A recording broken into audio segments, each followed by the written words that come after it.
কলিজাটা বড় করে চা বাগানের মদের পাট্টাগুলো ভেঙে ফেলুন, বললেন সার্জিস আলম। ব্রিটিশরা চক্রান্ত করে মদ খাইয়ে চা শ্রমিকদের মনোযোগ অন্যদিকে নিয়ে গেছে বলে মন্তব্য করেছেন জাতীয় নাগরিক কমিটির মুখ্য সংগঠক সার্জিস আলম।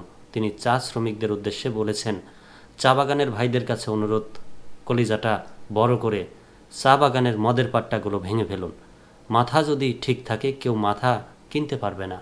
আজ রোববার মৌলভীবাজারের কমলগঞ্জের কুরমা চা বাগানের চা শ্রমিক সমাবেশে সার্জিস আলম কথা বলেন।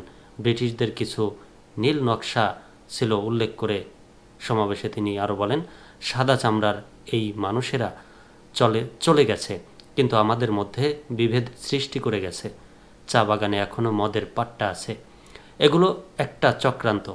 চা বাগানের ভাইয়েরা যে কোনো বৈষম্যে ছিনা টান করে লড়াই করার কথা ছিল, সব অন্যায়ের বিরুদ্ধে রুখে দাঁড়ানোর কথা ছিল, কিন্তু ব্রিটিশরা চক্রান্ত করে মদ খাইয়ে আমার ভাইদের মনোযোগ অন্যদিকে নিয়ে গেছে। জাতীয় নাগরিক কমিটির আয়োজনে এই সমাবেশে সভাপতিত্ব করেন বাংলাদেশ চা শ্রমিক ইউনিয়নের মনোধুলাই ভ্যালির সভাপতি ধনা বাউরি। এতে আরও বক্তব্য দেন জাতীয় নাগরিক কমিটির যুগ্ম আহ্বায়ক সরোয়ার তুষার, কেন্দ্রীয় সংগঠক প্রীতম দাস, চা শ্রমিক নারী নেত্রী গীতা কানু, খায়রুন আক্তার প্রমুখ। সমাবেশে সার্জিস আলম আরও বলেন, এই যে 16 বছর ধরে উন্নয়নের গল্প বলতে বলতে মনে হচ্ছিল আমরা যেন আর চা বাগানে বাংলাদেশে নেই, আমরা মঙ্গল গ্রহে বাস করছি। এই উন্নয়ন কোথায়?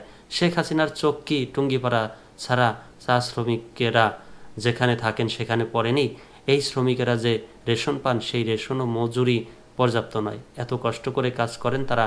আমার চা শ্রমিক বোনদের চেহারা এরকম থাকার কথা নয়। চা শ্রমিকদের উদ্দেশ্যে সার্জিস আলম আরও বলেন, আপনারা আপনাদের সন্তানদের ভালো করে পড়াশোনা করান, আপনাদের মতো যেন তারা কষ্ট না করে। যদি চা বাগানের কোনো শিক্ষার্থী টাকা পয়সার জন্য সমস্যায় পড়ে, আমরা তার খরচ বহন করব। সেটা 1000 শিক্ষার্থী হলেও আমরা করব।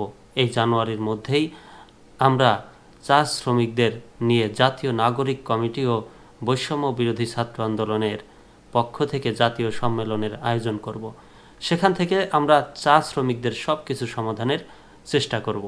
সমাবেশে নাগরিক কমিটির যুগ্ম আহ্বায়ক সরোয়ার তুষার বলেন, আগামী নির্বাচন হবে গণপরিষদ নির্বাচন। এর অর্থ হচ্ছে আমরা আমাদের জন্য নতুন গণতান্ত্রিক সংবিধান করব।